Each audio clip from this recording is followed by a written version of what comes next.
Great. I'll get us started.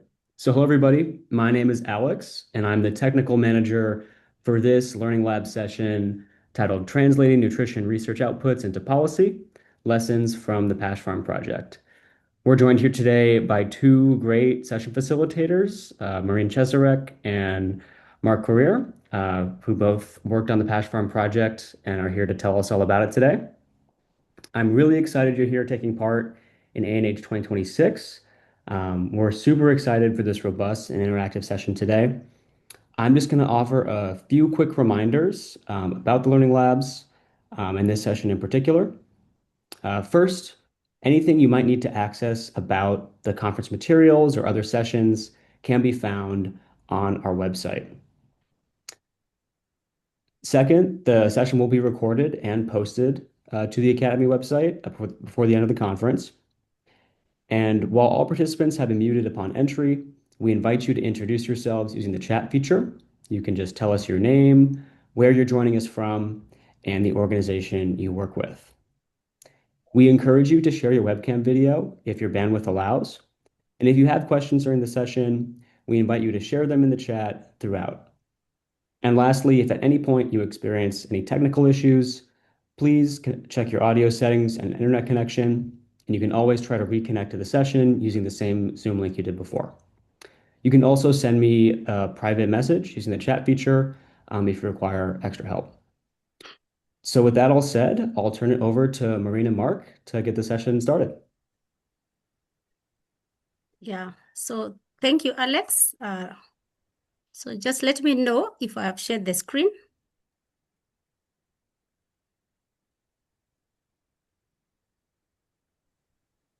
Okay, just allow me to share the screen. Just a minute.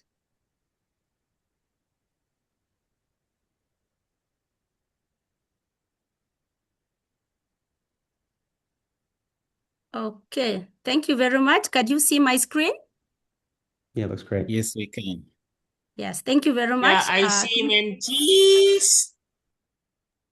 Okay, good. Thank you very much. So welcome to our Learning Lab on translating nutrition research outputs into policy lessons from the PASHFARM project. And PASHFARM project is policy analysis for sustainable and health foods in African retail markets. And this is one of our initiatives at the African Economic Research Consortium. So today we have two facilitators. We have myself, Maureen Chesarek, and I'm a nutrition and food systems consultant. And I supported the PASHFARM project at the African Economic Research Consortium. And I'm a senior researcher at the Department of Human Nutrition, Egerton University, Kenya. Mark is also going to co-facilitate with me. And Mark Corrier is an agricultural economist and a consultant. He's currently an academic program leader in agricultural economics at Laikipia University in Kenya. We will also be supported by the technical team from ANH, as well as our IT support, Riziki Gerald. So this is going to be our session outline. So we will have introductions and brief overview of PASHFARM project, which I will take us. And here I will also give us an icebreaker quiz to just set us the context of the session. And then I'll invite Mark to take us through the principles of research uptake, which will take 10 minutes. And after that, we are going to have a one quiz. And then we will all participate in a knowledge translation exercise. This is a practical session for all of us. And that one will expect us to be asking questions. We'll also be responding, and we'll be asking you to be writing your responses on the chat. We'll have discussions here because we really want to know how to translate research evidence into policy messages. Then after that, I'm going to give some of the key lessons that we learned from PASHFARM project on evidence uptake and policy influence. And finally, we'll have Mark coming up with the closing with a reflection. We'll also have a wrap-up and also the learning session evaluation, where we will also give you a question to just evaluate the session. So these are the learning outcomes for our session today. So we expect that by the end of this session, we should be able to explain the key principles of research uptake and knowledge translation, including how evidence framing, stakeholder engagement, and policy context influence the use of research in decision making. We will also be able to apply the core elements of effective policy briefs to translate nutrition research findings into clear, concise, and policy-relevant messages for decision makers. We'll also be able to translate nutrition research evidence into context-specific gender-responsive policy and program recommendation for agriculture, nutrition, and health. And we are going to share our experiences from the PASHFARM project. Yeah, so I will also, just to give a brief overview about PASHFARM, the policy analysis for sustainable and healthy foods in African retail markets is one of our flagship projects in ARC. And at ARC was established in 1998. You can check our website there. And this institution is dedicated to advancing policy research, especially, and also graduate training in economics across Africa. And the PASHFARM project is one of the nutrition projects at ARC, and it was multidisciplinary in the sense that we really wanted to integrate nutrition analysis and also gender analysis into economic analysis. And this project was funded by the Gates Foundation, and we started implementing the project between 2023 to 2026. Actually, it ended, most of the activities ended in December, but right now, by end of June, we will be done with the reporting. And that's why we thought it will be good for us to just share experiences from PASHFARM and how we were able to generate evidence so that we improve food markets for better nutrition and health outcomes. And we had 20 projects, and these projects were spread across 20 countries, and we had 20 multidisciplinary teams. So the key dimensions that we were looking at, mainly it was a retail market food environment. We really wanted to study the food environment space, and we really wanted to understand the nutritious food accessibility. So our main focus was really on nutritious foods. These were, most of our projects now we're looking at animal source foods. We were looking at fruits and vegetables. We were looking at legumes. Some of the studies were also, we had 2 projects looking at biofortified foods. We also wanted to understand affordability of these nutritious foods in Africa, in those 20 countries. We also wanted to understand the safety. We also we ensured also that most of the projects were gender inclusive, so gender inclusion to strengthen policy development and program design. Actually, we actually had gender targeted papers, 5 of them, so that we really be able to understand the whole space, the retail market food environment space. In terms of the project outputs, I've just highlighted some of them here. For number 1 is that we were able to generate 35 papers, and some of them have been published. Most of them have been preprinted in Verikai, and we still have working papers that we hope to also preprint and publish in referee journals.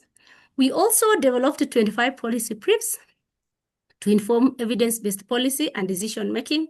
And all the 25 policy briefs are already published on our AERC website. You are free to check on them later after the session. Another very interesting thing about PASHFARM is that we were able to build capacity, because ARC is a capacity building institution. So we were able to build capacity of 95 multidisciplinary researchers across all the participating countries. And in these 95 multidisciplinary researchers, we had economists. And when we talk about, when it comes to economics, we had agriculture economics, we had a health economist, and many other types of economists, many of them. We also had made sure that we had nutritionists in the project. We had gender experts in the project, agribusiness experts, all the experts that we thought that it will really ensure there is methodological rigor in our project. And we were happy to note that all the 95 researchers' capacity were strengthened. And we also ensured that we also made sure that it was gender inclusive. We had 51% of the researchers were women and 49% were men. We also ensured that we had our early career researchers being mentored by the senior researchers. So those are some. And then, of course, when it comes to stakeholder engagement, we also had many sessions on stakeholder engagement. And that's why we are here today to really understand how did PASHFARM make it? How did PASHFARM ensure that there was research uptake from all this evidence that we got from all these 25 projects. So I think for at this point, just to set the context, I just want us to ask one question. And we have a link there. Riziki is going to paste the link on the chat. We just want you to tell us who enables evidence to inform policy. You can also scan the QR code as shown and submit your response. So I think I can give us 1 or 2 minutes just to tell us who enables evidence to inform policy based on your research. Yeah, so and I believe here we have researchers. I believe we also have policymakers. We also have practitioners. So if we really want to inform policy, what do we do with our evidence? Yeah, so I think we can, the technical team can also help us check on the chat. Mark can also assist me here. So you are free to type your response on the chat.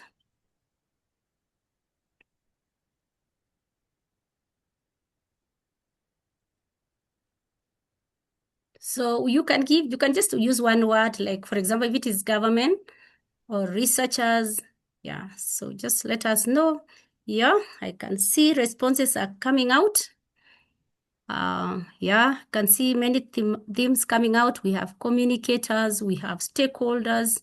I can see most of us are saying researchers are the ones who really play a big role in enabling us to inform policy. We talk about policymakers, we have government, we have research. I can see advocacy coalitions, academics, and many. So no answer is wrong. I think all of us are right. Yeah, so I think this is just an introductory session. So I think Mark is going to help us understand what really enables us to inform policy, and is going to now take us through the next session about research uptake. So I think I will now welcome Mark to take us through this interesting session. And I requested that we be active, ask questions. You can ask your questions on the chat. You can just click raise up your hand, and then we can invite you to speak. So let's just be active, and I believe we're going to learn how to translate research findings to inform policy. Thank you. So Mark, please take up the session. Thank you, Maureen. Thank you, the ANH team, and all the participants. It is really an honor to be with you, to share with you some of the lessons from our project, PASHFARM. Let me pick from where we are. I see researchers is coming in strongly. Of course, we normally think maybe it's the policymaker who is the greatest enabler to uptake of research. But then, according to these participants, it is apparent that researchers really play a key role. And I will really side by this thinking, because before we translate our findings into policy implications for uptake by research, then a lot of work has to be done really by the researcher. So thank you for your responses. I've seen research, I've seen government, I've seen practitioners, I've seen academicians, I've seen policymakers and all this. The truth of the matter is we need everyone in this value chain, in this chain of research, translation, communication, practitioners on the ground. The truth of the matter is that everyone is important, because they do give bits and pieces that feed into our research continuum. So we can go to the first slide, and then we see some of the elements that really play a great role. So what we mean by research uptake is it is really a process. It is not a one-time activity. It is a process, beginning with research and even beginning with the stakeholders. Before even we get to the research itself, we have consultations. We have to look at what are the policy gaps, and by that we'll need policy practitioners among other stakeholders. So it's about the process through which the evidence is accessed. First of all, we have to have it, and then it has to be repackaged and then used for decision making. In which decisions? In program development, in policy formulation, and so on.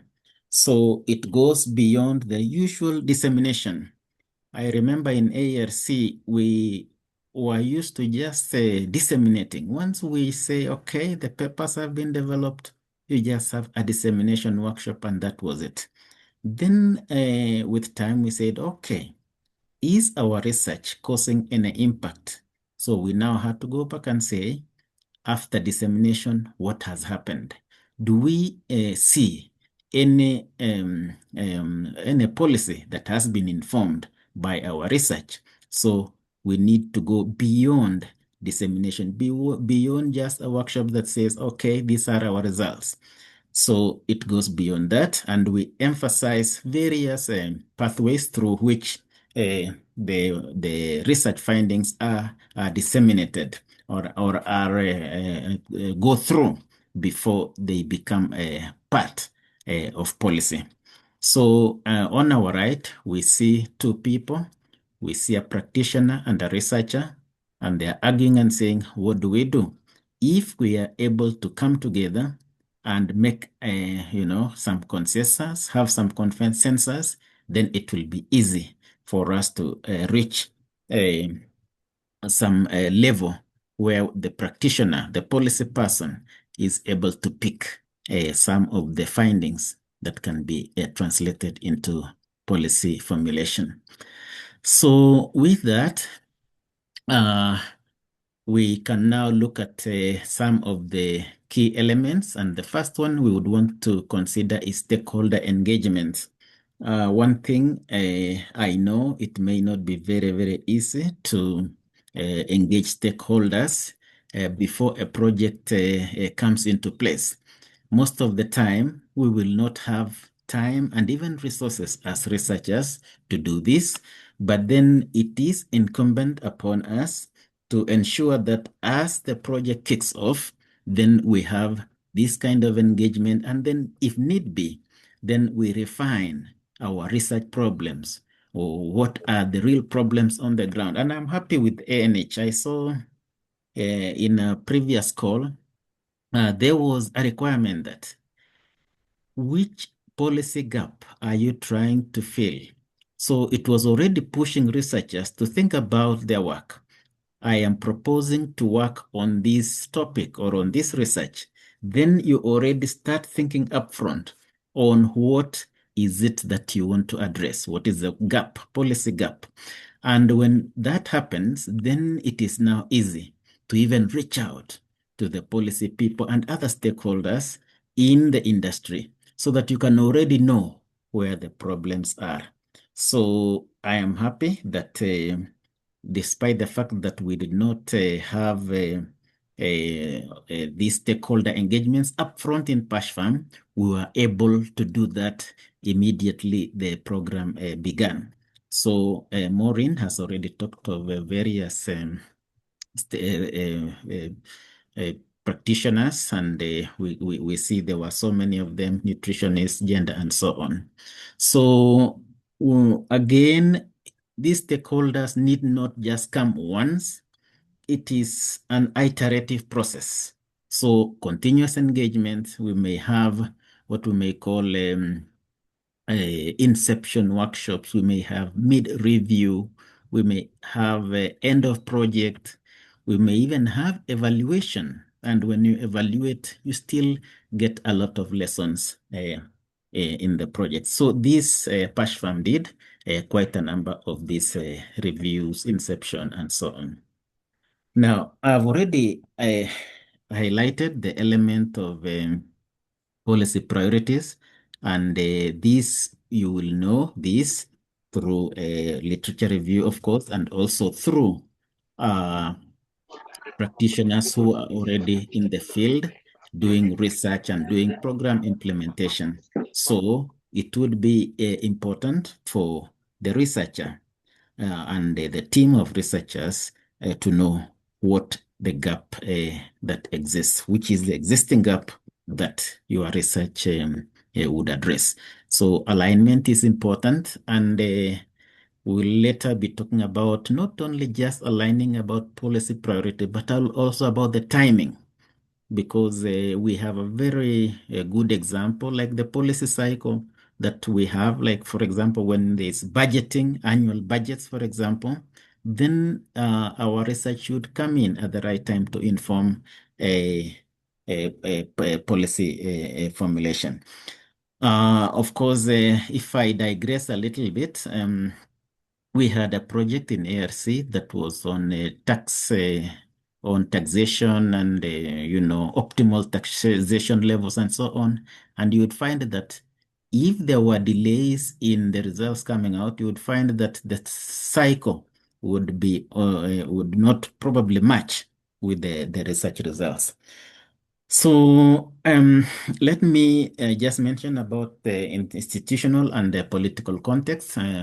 Let me say that sometimes you may have situations where the policy environment may not be that conducive, but all things constant, given a stable and supportive policy environment, then this can really enhance the uptake of policies that we may come up with. Now, the trust and relationship is also very important, and this would be good. It would be cultivated when we have several engagements, and we have talked about those. So opportunities for engagement and building trust are very, very important. Let's go to the next. I see I have about a minute. I would like to wind up.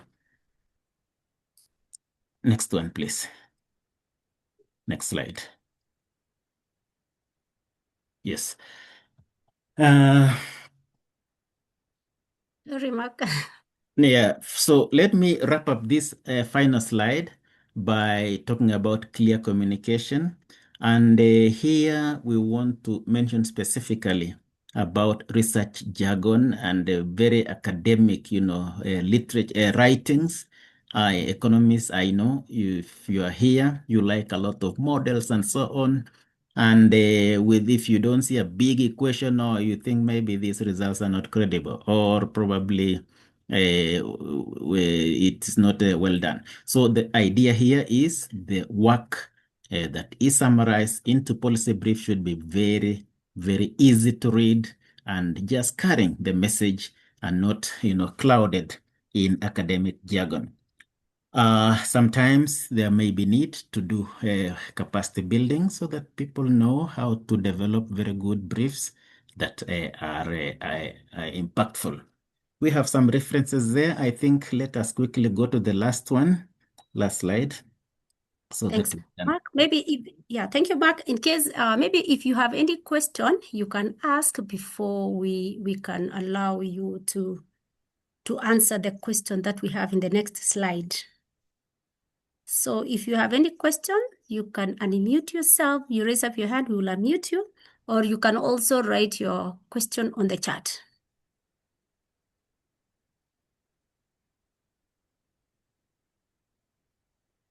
Okay. Anybody who is ready to ask? Okay. Think we are still trying to understand. So I think I will move to the next slide. Okay, Mark, proceed. Normally, we have talked about enablers. So who will enable a translation of research findings into policy? We have another question for you. And the question is, what is the main barrier What do you think is the main barrier to research evidence influencing policy? What are some of the barriers? Do you have an idea? Maybe put a one word there also to say, okay, this is what in your thinking is a barrier to research influencing policy. So do again, the QR code is there. I hope there is a link in the chat. We do a minute and then we wind up with the final slide. Yes, so you can check the chat. There is a link there, and it is asking the question, what is the main barrier to research evidence in influencing policy? So please fill out the form and submit your response. So you just click this, and then also you can as well use the QR code if it's possible for you. So, okay. If you're having difficulties, please let us know.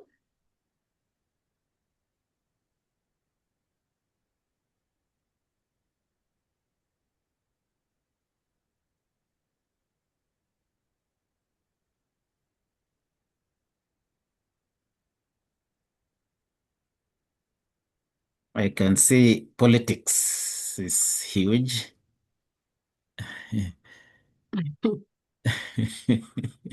Interesting. Maureen, what else can you read? Some of them are very tiny. Yeah, I think most of the participants are indicating political.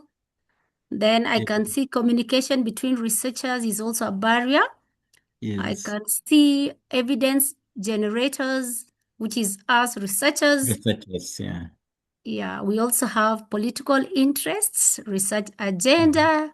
Mm-hmm. Wow, the themes Mm-hmm. are coming up, Mark. Yeah, actually, what I know, and particularly in our context, our local context in Kenya here, we do have sometimes a lot of political inclinations which could really influence because these electoral cycles really play a great role. So people want to see, well, is this something that can sustain us, into the next cycle of election and so on? So politics is really great. It is one of the main barriers. So we had listed a number here also, and one of them was academic incentives. And we find that from universities and research organizations, we normally want to really publish, in highly regarded or referred journals. And sometimes we fail to see what the policy relevance is for a paper or a research work. So academic incentives normally, sometimes they do overshadow the policy component. And then, of course, resource constraints I had mentioned earlier. It is not easy to just meet stakeholders and get a rapport and get to know what is really the problem of policy. So a lot of meetings may be required and so on, and this requires resources. We had also mentioned about mismatch of times or time cycles of policy with that of research. And this is also important, and it should really be timely so that when your results are out, then it is easy for policy practitioners to take it up. In any case, research takes a long, long time. Sometimes when the results are even out, you find that things have shifted, some parameters have shifted, and it becomes difficult to really apply. Let me stop there because I see I have used more than 10 minutes. It could be even almost 16 or 17. So let me stop there. Thank you very much for listening. Let me invite Maureen to continue.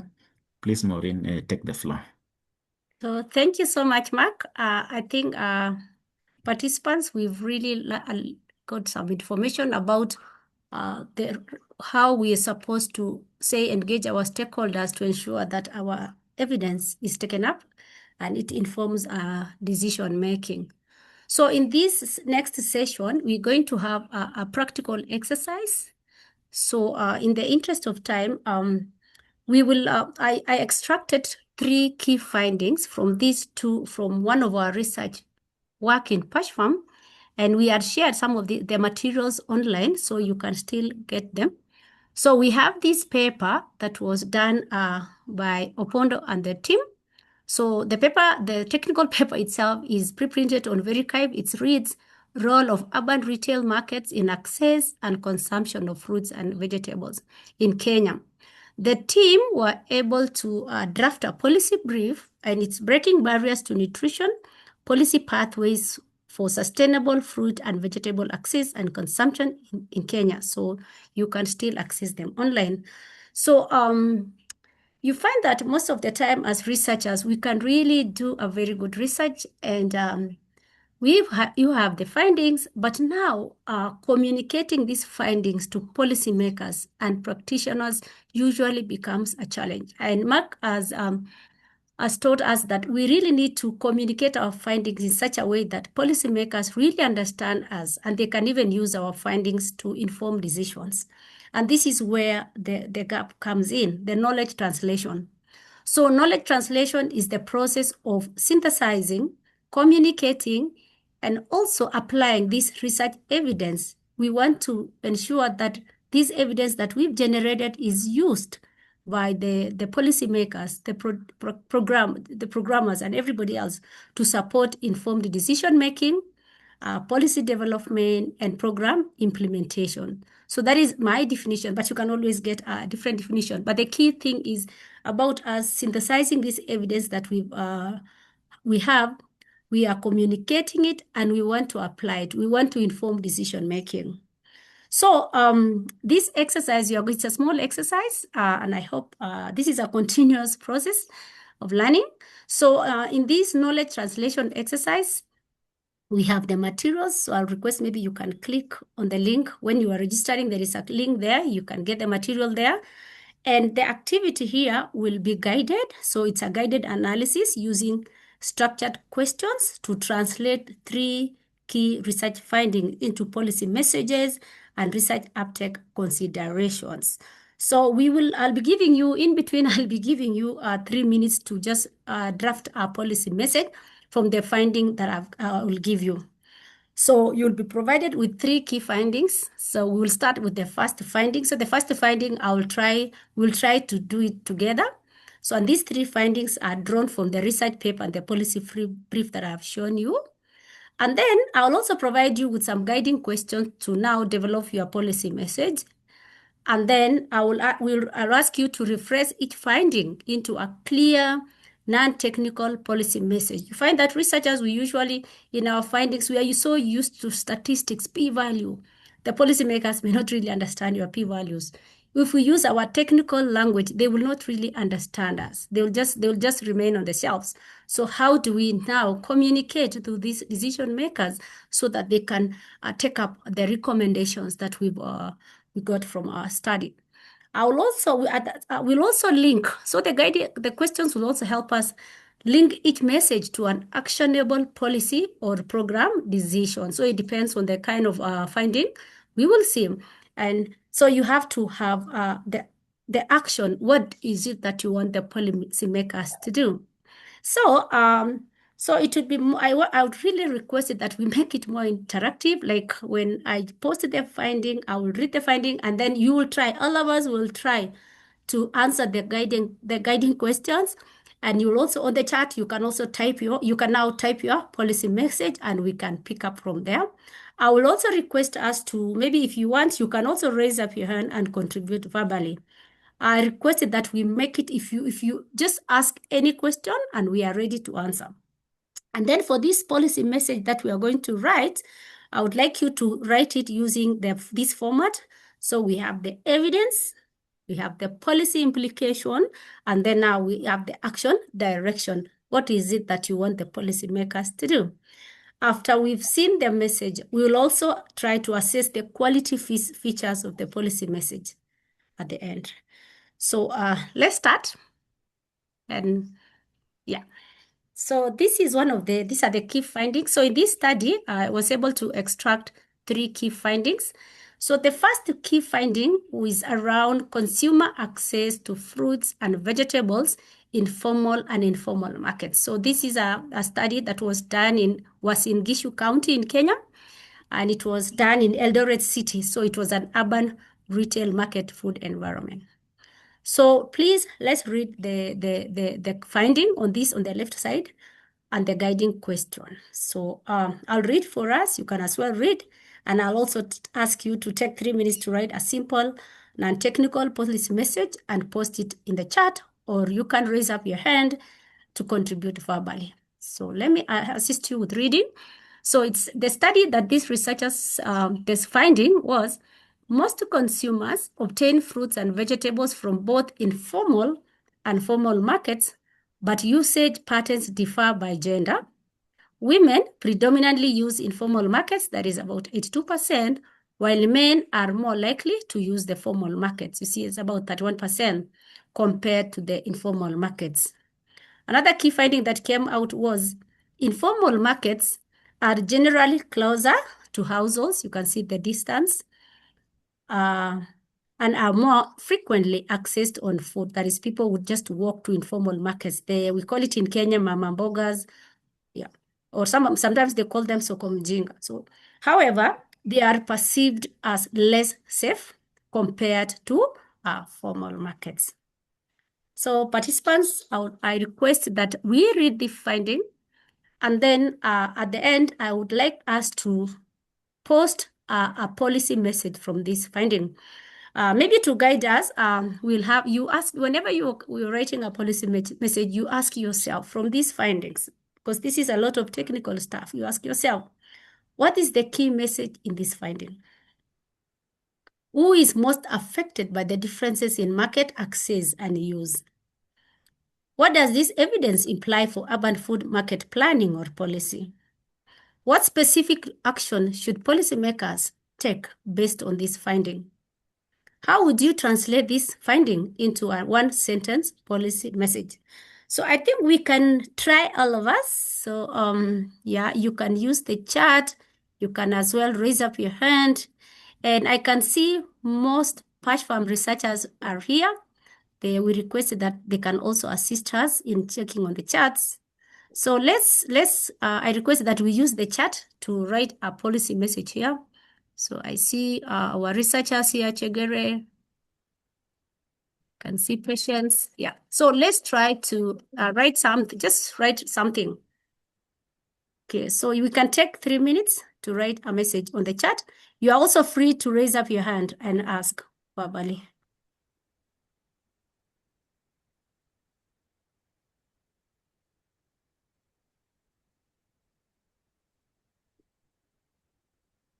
So I can see somebody is writing, Nilupa is writing, is this purchases of raw ingredients for men? For men, it is 2% formal and 18% informal. Is the balance not making any purchases? Okay, I'm not understanding this. So let me see. So it is saying, if you notice from the finding, women were mainly, actually the women reported that 82% of them mainly shop at the informal markets, while men prefer to shop at the formal markets. So I see somebody has written something. Let me just read again.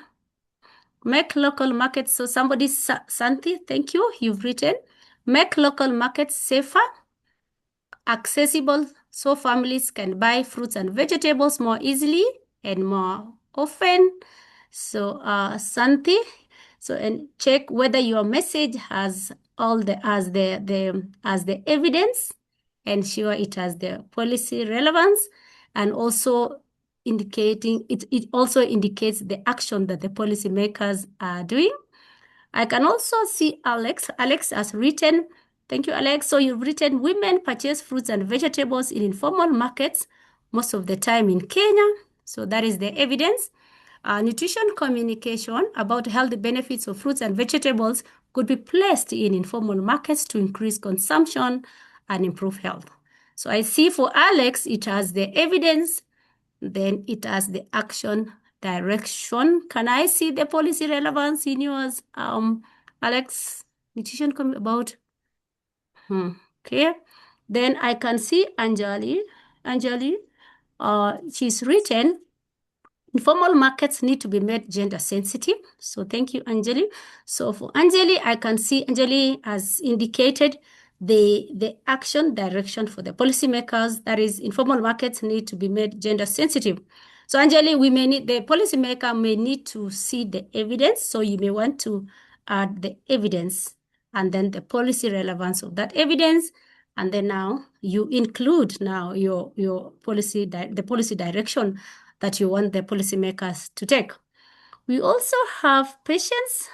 Patience has written, informal markets are more accessible and saves women and saves time. So I think for me, my analysis for Patience is that she has provided the evidence. Yes. So please add the policy relevance and also the direction, the action direction for the policymakers. I can see Chegere. The evidence is I can see Chegere is indicated the evidence is informal markets are currently considered unsafe. She has also included the policy relevance and then action. Severally, I can see a lot of, thank you all for this. Nora has written, women tend to shop at informal markets. Wow, I'm seeing so many. Women tend to shop at informal markets, which are normally closer to home, but can be unsafe. That is the evidence. Efforts to make informal markets safer are necessary to ensure that healthy foods are convenient and accessible. So efforts and the action direction. Then Joyette has written, informal markets are important places situated. Hey, so thanks. I'm seeing so many close to homes where women obtain healthy foods for themselves and their family, but informal markets are not perceived to be safe. To safeguard healthy diets, nutrition and health, especially for women and children, policy efforts should be made to improve safety. Thank you for this. So I can see the evidence. Can I see the relevance here? So we could also be checking for our colleagues. And in the interest of time, thank you very much. I can see most of us have indicated the evidence, and you may need to include the policy relevance and then now the action direction. What is it that you want the policymakers to do? I have seen also that some of us have indicated just the action. You just want the policymakers to do something. But for them to really be convinced, they really want to see the evidence in a language that they can understand. I can see Lizen, thank you. Does safety, she's answering, does safety refer to physical safety? It's both, actually. So this one, in the study, you find that that aspect of trust, yeah? So some consumers felt that some of the fruits or vegetables were not safe, and there was that aspect also of location of the markets. Some women felt that some of the markets, that maybe it's informal markets, were not safe for them. Yeah, so I hope I've answered your question. Yeah, I can see these other ones. Thank you very much, team. Yeah, I think this is something we can continue doing. I think we are We have seeing. one hand up. Anjali can speak here. Anjali? Yeah, Marina, thanks for this exercise. Can I request you to answer the question which you asked? The question that you have put in the slide.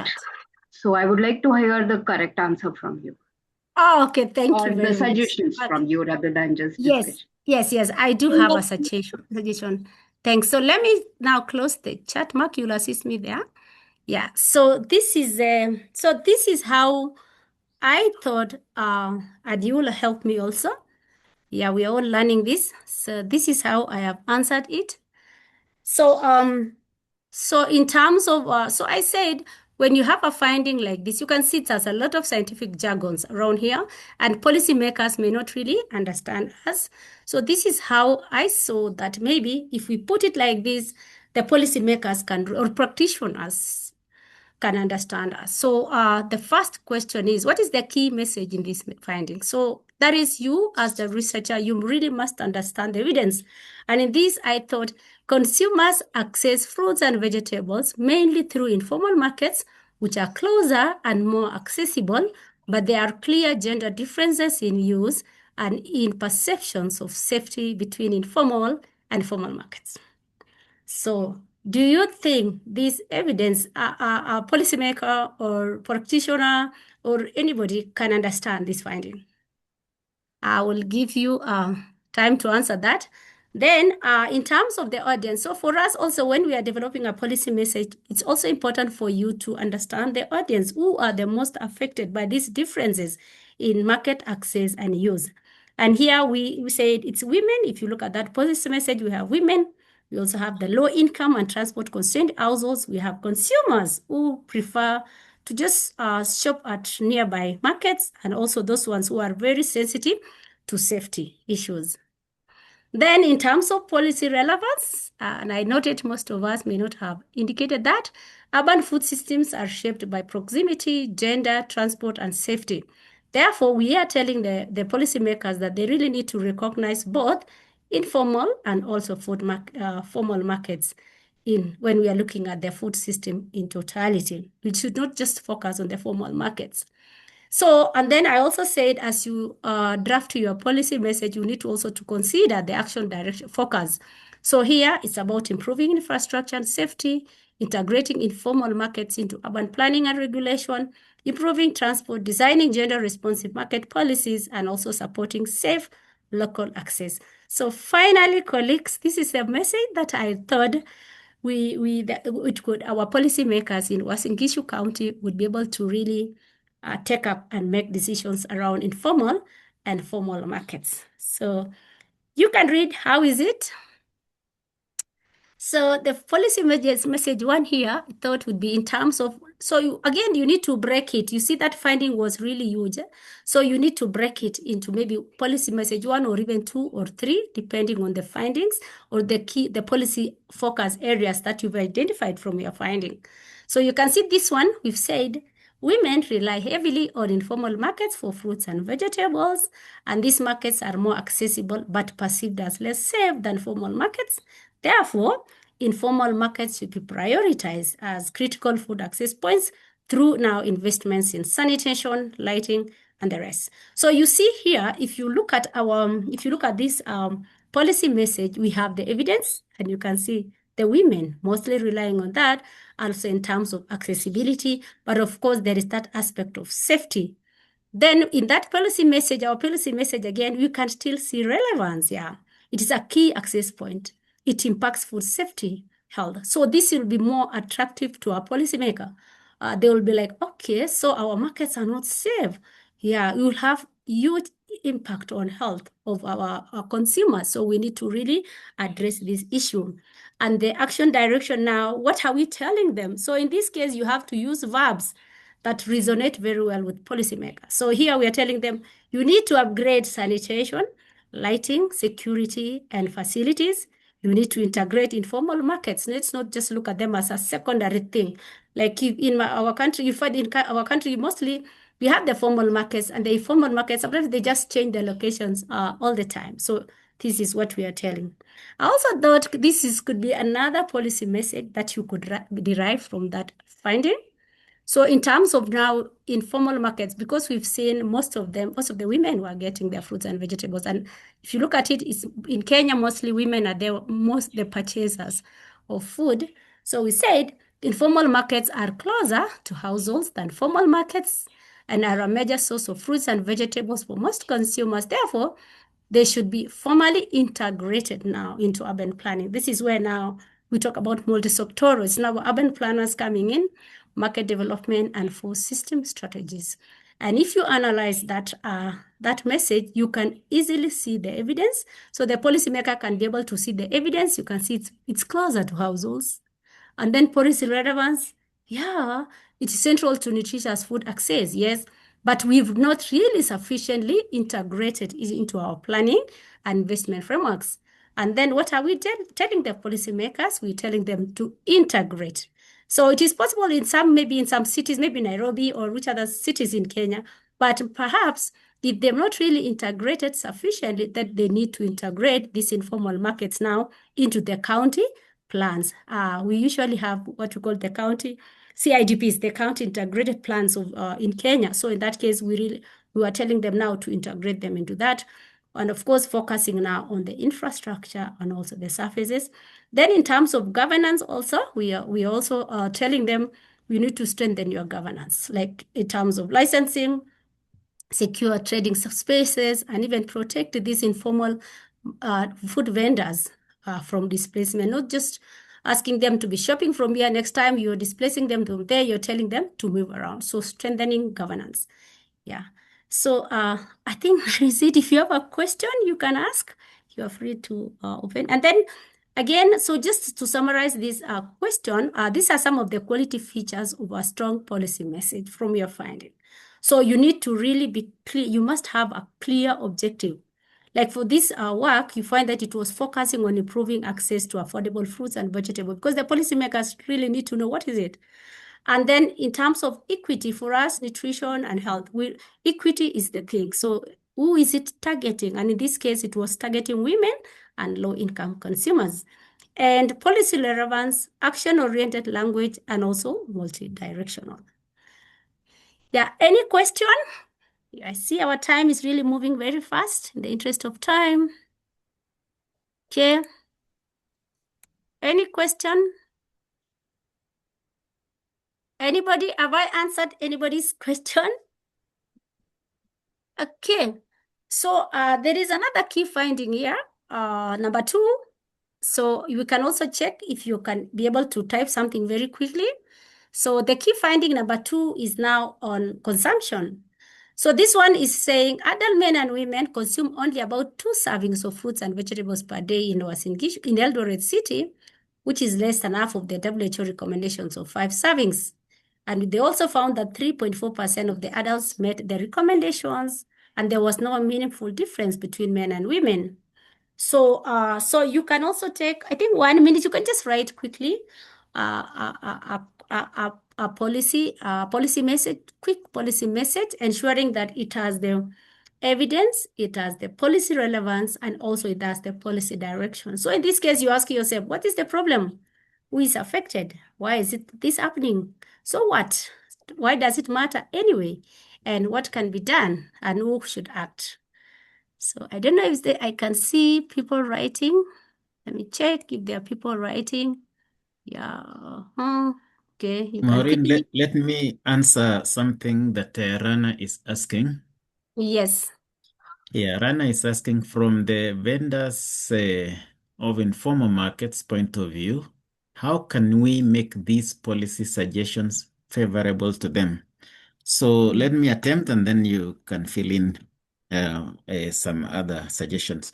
So Rana, for example, we already see that there is this perception of informal markets not being safe. You know, the nature of marketing is that sometimes these vendors do operate even very early, the wee hours of the morning, and sometimes even late in the night. And at times you find that the markets are not well lit. Maybe we don't have lighting, street lights, and even lights within the markets and so on. Or even, yeah, let me just address that one just in terms of safety.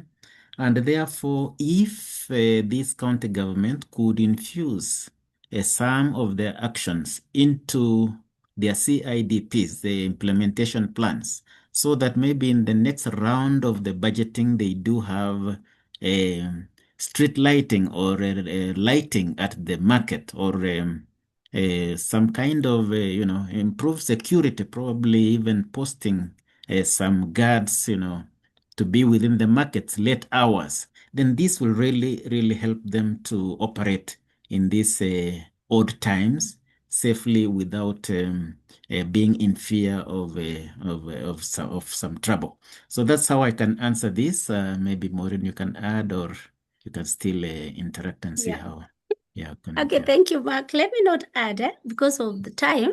Yeah. Yeah. So So I think maybe we will share our what do you call our email so that if you want, you can always write an email to us. Yeah, I can see we just have a few minutes. So for the key finding too, I think we will ask Alex to upload the slides so that you can also practice during your own time. For this finding, this is what I had. So the problem here is about low intake of fruits and vegetables among adults. You see, it was everyone, the men and women. And then because of high cost, limited availability, poor diet quality. So the policy message that I thought would be appropriate here is this. So fruit and vegetable consumption among adults is low, and therefore the county government of Uasin Gishu need to strengthen maybe nutrition awareness or behavior change communication through targeted communication. So maybe later, after we've shared the slides online, maybe you can now check the message characteristics. You will note that it has it's evidence-based, it's clear, and it has a concise problem. It is action-oriented. It's telling the county government of Uasin Gishu what to do. It is policy relevant, and as Mark has told us, and it is actually, I've tried to put it in a non-technical language. So, but we can always, I think we can always chat on the web. Then the other last finding was about determinants now. What are these? Because the policymakers want to really know at what point are they supposed to intervene. So this finding, again, you can have a look at them later, and you'll be able to know the key issues and who is supposed to act. Let me just highlight this. So again, during this time, when you're also getting your message, you need to know the stakeholders. You do your stakeholder mapping. So from this message, who are the people who should be the actors? Like, is it the county government? Which ministries? Ministry of Health? Is it agriculture, trade? Is it the private sector, or even the community organizations? And this is the policy message that I thought would come out from that key finding.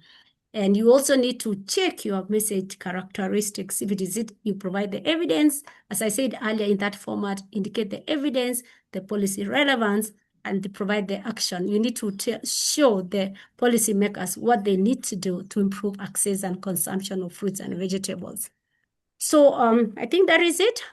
Sorry we did not really get a good time to do the practical exercises, but I believe we will continue. This is something that we can continue learning. And if you really need your help, you can always reach out to us. So just 1 minute on research uptake, research for us to ensure there is research uptake. As Mark has told us earlier, we really need to consider our stakeholders. Who are these that we are engaging? Who are these that are supposed to take our policy?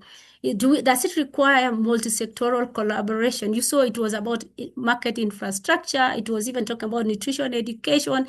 It was talking about sanitation and hygiene. Who should I involve? Then, of course, again, we need to have tailored messages. Yeah, non-technical. We should not put our scientific jargons in the message. You want something that is very concise, clear, something, a message that our policymakers can easily understand. Remember, some of the policymakers are politicians, and they really may not really understand our science. Then, of course, focused implementation, of course, because this is a nutrition, really. And then alignment, of course, you really need to understand the policy circles, yeah? If it is issues around NCDs, in the case of this, do we have what is the current strategy for NCD in Kenya, for instance? So, and then clear, actionable recommendations with follow-up. And I think this is where we fail most of them. Do we really follow up? Do we track as researchers to see if there was an impact on our research? Yeah. Then, of course, we may read this one later. We'll share the slide stakeholder mapping. So this is, I've just added this, that for this work, like the Opondo's team now, they need to do a stakeholder mapping so that you know who are the people now I need to invite to maybe a national policy engagement workshop or even a stakeholder workshop, where we did for PASHFARM, we were able to do one national policy engagement in Tanzania. We were able to do 3 regional workshops. So because our project was in most Eastern African countries, we had an Eastern Africa regional workshop. We also had the Southern Africa regional workshop, and we also had a Western Africa regional workshop, trying to bring all the policymakers in all those regions and discuss this policy. And we're hoping that we'll have an impact. An impact, of course, is not something that can just happen in a day. So just to quickly go through the lessons from PASHFARM, Yeah, so at the moment for PASHFARM, we've started seeing impact. Like we've already received testimonies from a number of countries. We received the testimonies from Tanzania. We've received testimonies from Nigeria. We've received testimony from Zimbabwe and even Kenya. And I think South Africa is also going to share their testimony. So what we are saying, what we learned from PASHFARM is that we need to be context specific and co-produced evidence. We really need from henceforth, like for us, our research, it's like we had a call for proposals. Our researchers got funding. They did the work. We did not, most of the time, we did not co-produce with the policymaker. So we really need to, in future, we really need to, as we generate this evidence, we really need to co-produce together with our policymakers. And then multidisciplinarity is something that we thought it was really a good thing in our research, and we were able to integrate gender and other equity consideration. And we saw this coming out really very nicely. And also in terms of policy relevance, we also thought in future, if you were to have another project after PASHFARM, we really need to see the policy relevance because it's the real key driver of research uptake. And then, of course, Mark talked about continuous policy dialogue. We have alignment of evidence with existing policies and sustained investment. So we really want to have sustained because it should just go beyond this. We just do not have to just generate evidence and stop at that point. So Thanks, these are some of Maureen. the I just think we have to conclude now. We're at the end of the hour. yes. But for those joining, just want to thank you again, so much for being here. You can see that Maureen and Mark have just a wealth of knowledge, and they've done, so much in this past farm project that you can see more about, in the slides that we'll post alongside the recording, on the website. If you have time, you can help them understand if their presentation, improved your understanding of research uptake. You can click on that QR code. I'll also just post the link in the chat, which you can fill out whenever. But just want to thank you all again, really so much for being here and to Mark and Maureen for hosting a really great session. And want to share that we have multiple more learning labs for the rest of the week, including one that starts in just a few moments here in about 30 minutes. So thanks again so much. We really appreciate it, and we hope to see you throughout the rest of the week. Take care, Thank you, everyone. Ma'am Jess. Thank you, Thank you, Ma'am Sir Alex. Makor. See you. Thank you. Thank you very much.